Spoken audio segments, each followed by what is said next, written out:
Welcome into Sportsmemo's betting podcast for July 29th. We got Teddy Covers on. We're talking NFL season over-under win report. Teddy, I'm excited for this podcast. Welcome in. How you doing today? I'm doing great, man. I am primed. This last week has been all, not all NFL, but largely NFL for me. At this stage, when it comes to the report, which does come out tomorrow, so you do not want to wait if you want to get involved. But when the report comes out tomorrow, and this last week is dotting the I's, it's crossing the T's, it's making sure that what was valid a month ago is still valid today. It's double-checking quotes, it's double-checking stats. But I'm feeling pretty good.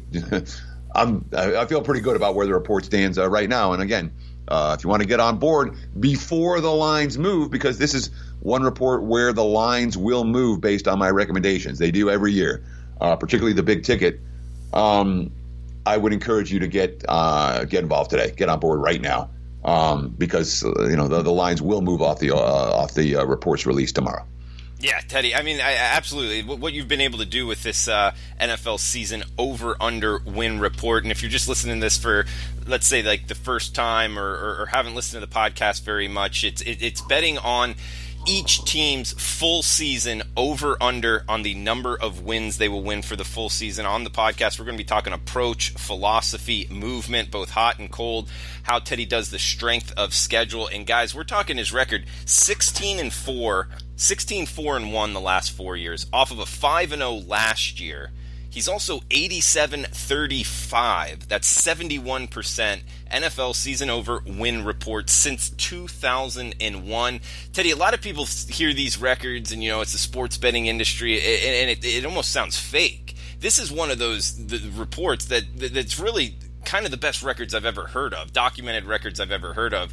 I guess we can just start off by, your approach and what you think you've done right. And in the past, is there anything you've changed over the years? Because even of recent, it's not like you stockpiled a lot of these wins when it was a loose market, in 2002. I mean, in the last 4 years, 16-4, last year 5-0. What have you learned from mistakes you've made in the past as well? That's a really broad question. And again, it's not one of these records. And first of all, thank you for the kudos. Thank you for the compliments.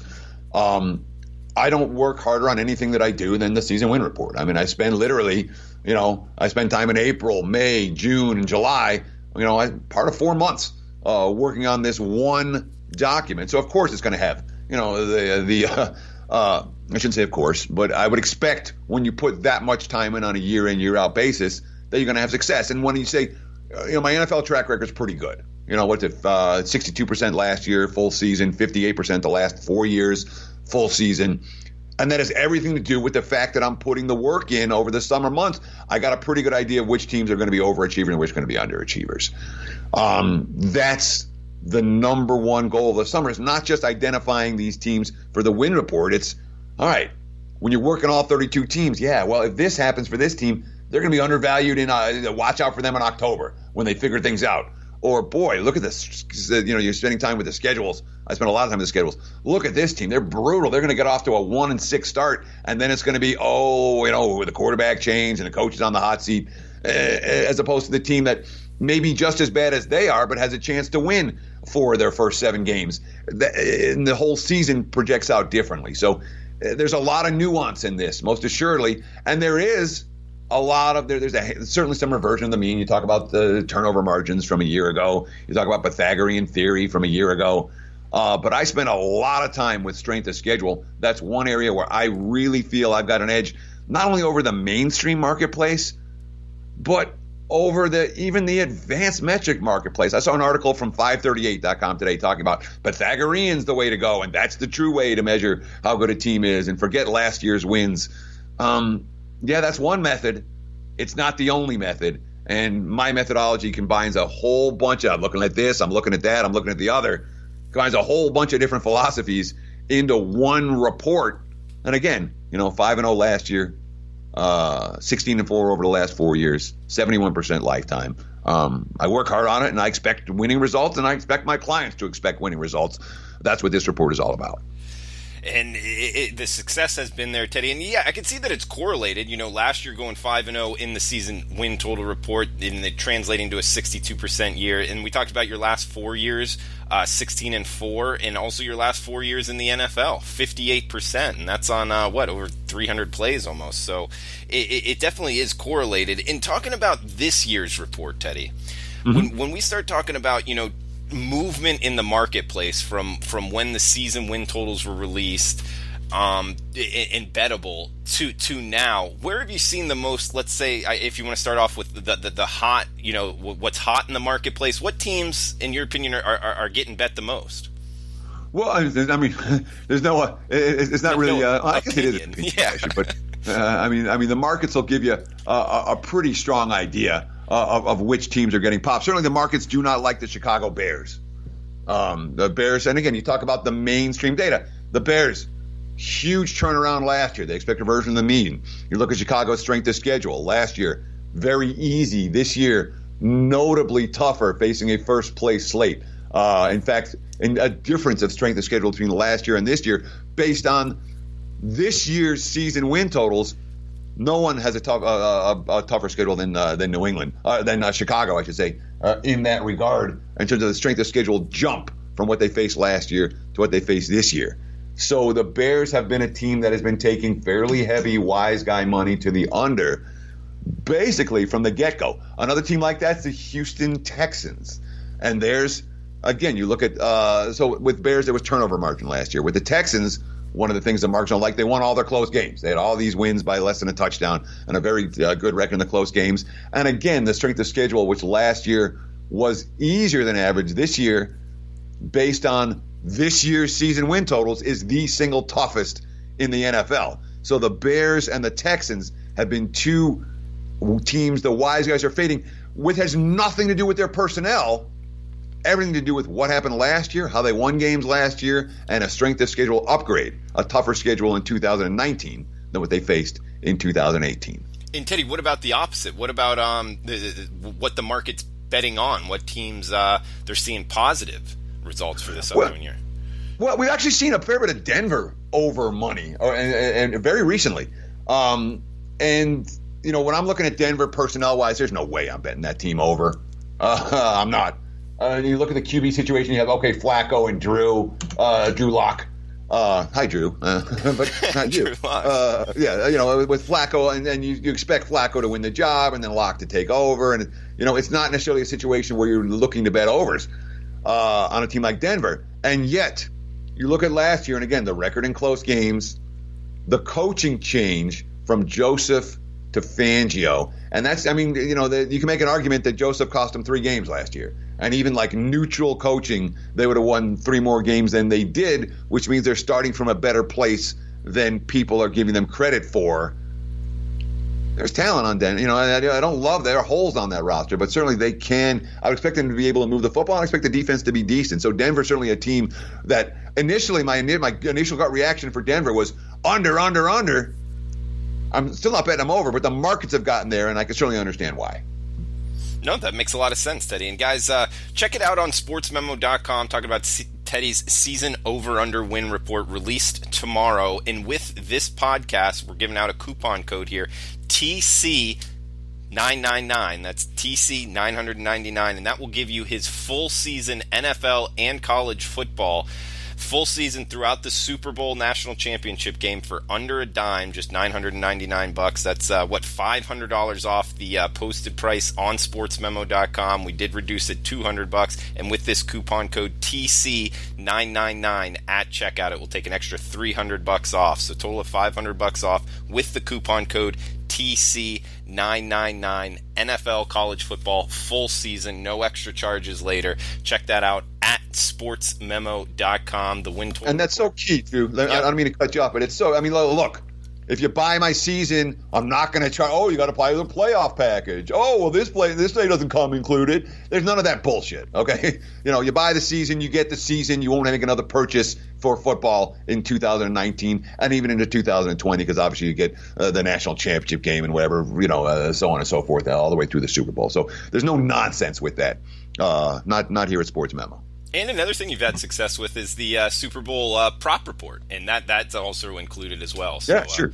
Like you said, every play there, TC999 at checkout for SportsMemo.com. Teddy, let's talk What strength of schedule? You brought it up. It's a big part of this. And there's different ways to look at it, like you kind of mentioned, Pagarin theorem and other metrics that go into it. What would you want to concentrate on more so with the strength of schedule numbers that you're putting into this?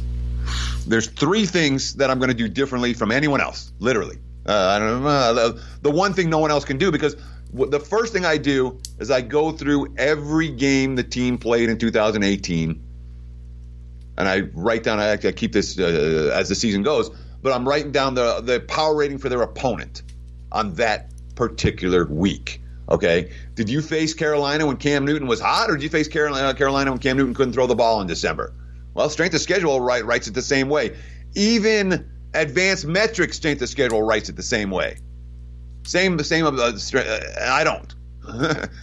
Not a chance. Did you play the Bills with Nathan Peterman in week 1? Or did you play him with Josh Allen in week 12 when they were competitive? And on down the line. You can go team after team where there were not just a minor power rating adjustment, a significant power rating adjustment from where they were at one point in the season to where they were at another point in the season. And my strength of schedule numbers for last year are going to take those differences into consideration. So I'm going to end up with a last year strength of schedule. How they got that record last year, with a different thought process than a lot of the mainstream. Because, all right, you say a team, the single weakest schedule last year, based on the games, the games that were played, the opponent's power ratings, the games of the week were played with the Houston Texans. And second was the Chargers. Those are teams that, coming into 2019, I ain't betting those teams over, because my schedule says, my numbers say their schedule was super easy last year, easier than even the mainstream's going to recognize.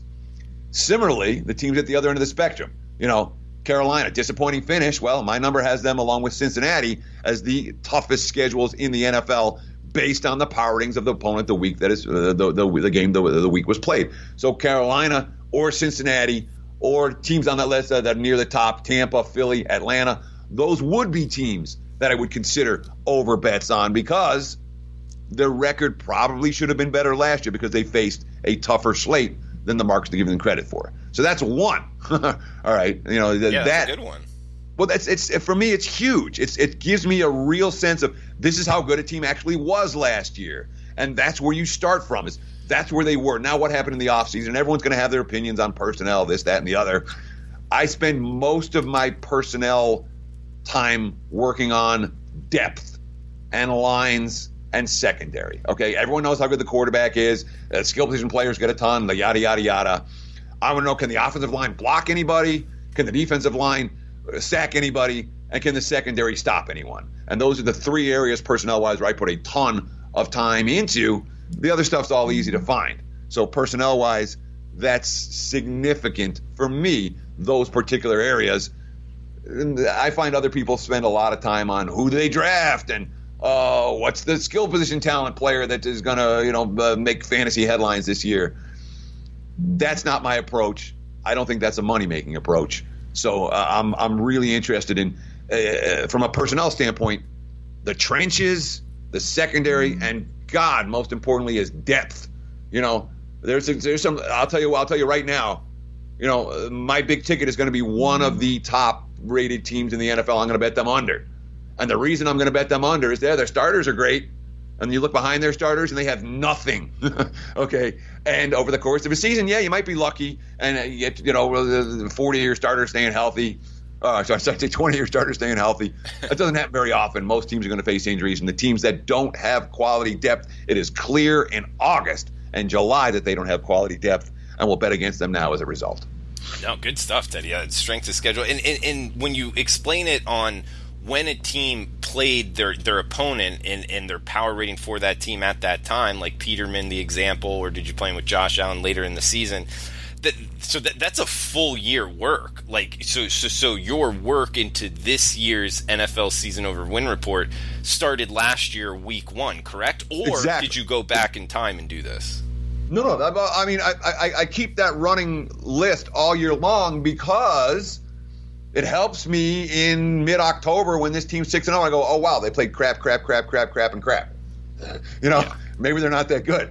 Or, oh, my God, this team's all, they're 3-4, but wow, look at that strength of schedule. It really stands out when you keep track of it every week. So it's just part of my process, and the process is a big piece of the equation here. It's not like I'm coming into this like, all right, I need to build a process. Like, this is what I've been doing for the last 20 years. It's been working. It's been working lately. I ain't changing a thing in that regard. So we talked about strength of schedule for last year, and we talked about the personnel things and the depth that I'm most concerned with for this year. We haven't talked about strength of schedule for this year because, again, there is a ton of bad numbers out there. And you can look at Pythagorean stuff and whoever else you want. I'm basing my strength of schedule this year on two factors. One, this year's season win numbers. And this year's season win numbers with the juice factored in. It matters if a team was 10.5 minus 150 a month ago, and now they're 10.5 plus 120 to the over. That's a 70-cent move. But if you're looking at just, did the line move? No, it didn't. They're still 10.5. You have to factor in the juice to get accurate strength of schedule numbers for 2019. And when you're factoring in, and the other thing I'm looking at is, again, you don't want an aggregate. I talked to 15 wise guys. Oh, well, their aggregate schedule is this. Yeah, but how does it play out? If they play a bunch of tough teams early and they start off 1-7, it's rebuilding time. Season's over. They're done. If they start out, hey, they go 4-4 against a light slate, and then it toughens up later, it's a whole different story. So how the games come on their schedule, is it an easy December? Is it an easy September? How they play out does matter, and the aggregate guys don't spend any time with that. I do. Man, and yeah, 16-4 last 4 years, 5-0 last year, Teddy. Love that strength of schedule breakdown. Let's talk about profile of team. Did you look for, the Arizona Cardinals 3-13? Do you find yourself like in bounce back mode, new quarterback mode, or do you look for more of the regression model? Who knows? Like Chicago Bears, like you talked about, 12-4 last year. Look for more of a regression, and I'm guessing it's going to be a little bit of both. But do you find yourself kind of gravitating towards more of either the worst team getting better or the better team getting worse, or try to find, kind of like I feel like a lot of MLB guys, in between the plus 120 and minus 120, and don't like to step too much out of that as far as taking big underdogs or big favorites. Do you fall anywhere in that spectrum? Well, it's an interesting question, and the answer is it depends. and that's the truth of it. It's not one of these deals where I'm coming in looking for this specific thing. I go into the off season and I start doing my work, and usually I don't go in alphabetical order, I go in division order. But okay. I'll just start going through the teams. That's how it starts. It's all right. Let's start with the AFC East, and I go through Buffalo, and I go through the Jets, and I go through the Patriots and the Dolphins, and look at the personnel move, and just do it one at a time. There's not one thing that I'm looking for. There's not a profile I'm looking for. And what I want to do is keep my mind open on as many of these 32 teams as I can for as long as I can, without falling into some preconceived notions. Oh, well, the Dolphins stunk. Look, I went 5-0 last year. I should have gone 4-1. Miami cashing the over was the single luckiest win total I've ever had, maybe. Thank you, Gronkowski. And that was every win Miami had was like that. So, but I'm not going to get caught up in, I'm not going to look for a team like Miami this year. I'm just going to go through all the teams one at a time. And then from there, you say, all right, what makes sense? What's a short? And then you start with a short list. My short list starts with about half the league. With half the league, I got kind of a little opinion on where this team should be. And then from there, you really start digging. And that work that I dig pays off, not just in the win total, it pays off all year long in the NFL. It really does. So, it's not that there's a particular profile I'm looking for. It's do the work on the 32 teams, come up with a short list, and then do more work on the teams that are on the short list. That's my basic strategy. Makes total sense, Teddy. This is great information. Thanks for spending the time. You can follow Teddy on Twitter at Teddy_covers. Myself at Drew Martin Betts on Twitter. Feel free to reach out. Any questions you guys want to throw out on Twitter about NFL, heck, any sports betting topic you want to throw out, happy to answer them for you. Teddy, another question here. Talking about ATS against the spread record from last year, I always like to kind of circle teams that had a great ATS or above average ATS record, but maybe below average straight up record, and then look to kind of bet on them more this season, at least early on in the season. That's something that kind of I have in the back of my head. Do you use a lot of last year's ATS record in your season over under win report? No. Interesting. I'm trying to think. It doesn't factor in at all. Know this. Well, I mean, I really from the I know it's too strong there, maybe, but from a sense of what matters in the markets this year. If a team had KC was a monster point spread team last year, okay? Because they weren't valued correctly at the start of the season. And my clients and I made a bunch of money on KC, and we cashed our Chiefs to OverWin ticket and all of that kind of stuff. And by the end of the season, they were only top 5. They weren't the best team out there. The Bears were the best team, and the Saints were 2, and the Seahawks were 3, and the Browns and KC. But every one of those teams, again, from last year, this is the top of the line, they're all coming into this season. None of them are being power rated where they were at the start of last year, which is how they accumulated those records. So I'm not worried about where they started last year. And all those, there's not a team out of that group, Chicago, New Orleans, Seattle, Cleveland, KC, that's being viewed as a clear bet against coming into 2019. The bottom end of the spectrum, San Fran, Atlanta, the Jets, Oakland, Jacksonville, Green Bay, Denver, all teams that covered 6 games or less last year. And there may be a little bit of some residual value on some of those squads in a way that there isn't on the top teams necessarily. But when it comes to how much does last year's ATS mark really affect where the Falcons are power rated right now, or the Raiders, or the Niners, or the Jags, or the Packers? Not very much. It's not having any sort of significant influence in that regard. So I'm not too concerned about it, and it's not anything that I'm going to spend a whole lot of time with. Last year was last year in terms of ATS, because that's where the teams were priced last year. That's why I'm worried about where my powering number was for them a season ago, because in my mind that's much more important in terms of assessing how good they were than their point spread record would be. All right, Teddy. And guys, want to explain something to the listeners. Had a couple clients ask, buying the NFL full season or the combo package of NFL college football. You do receive the NFL over-under win report in buying the full season. That was confusing to some guys, so do want to clarify that. So if you do use the coupon code TC999 at checkout, you will get his NFL and college football full season package, and in that you will get his NFL season over under win report. You don't have to buy it separately. Preseason too. There's nothing to buy in preseason, and of course we work hard. I work really hard on preseason. Preseason's a giant pain in the ass, but you find some really good info, and sometimes the markets don't read it right. So I look forward to preseason. So you get everything. You'll get the report tomorrow, and then every preseason play that I make, and then every regular season play that I make, and every postseason play that I make, and you get it for less than $1,000. Today's the day, man. I'm telling you. And thank you for the opportunity.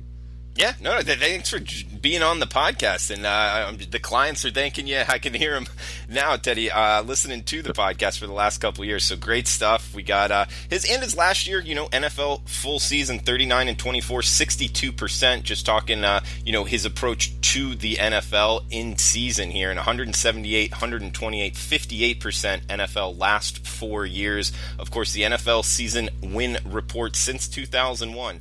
87-35, that's 71%, and it's all not backloaded.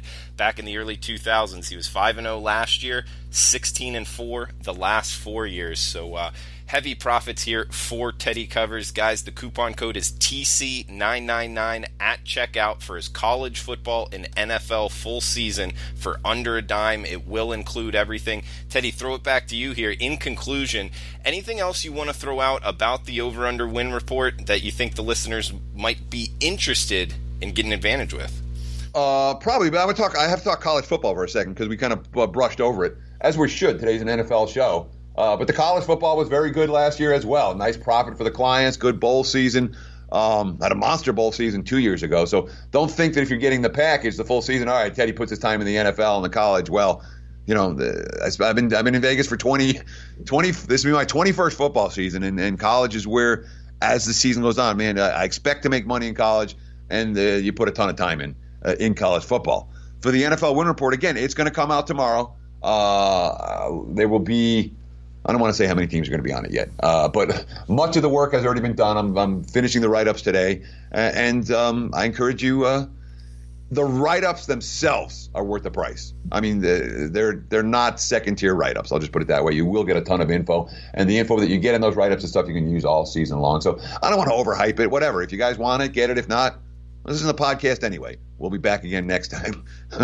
What else we got, Drew? I'm good to go. No, and that's great with the podcast scheduling. I mean, Teddy will be on every Monday going forward, pretty much throughout the Super Bowl, and likely past that as well. And the NFL Opening Line Report podcast, as far as listenership goes, that and the College Football Every Game on the Board podcast are two highest listenership podcasts. So we appreciate you guys out there. If you could like and share on your social media networks, get the word out on the podcast, putting a lot of work into it. We would appreciate it. Also, reach out on Twitter at Teddy_covers and at Drew Martin Betts. That will help us out as well.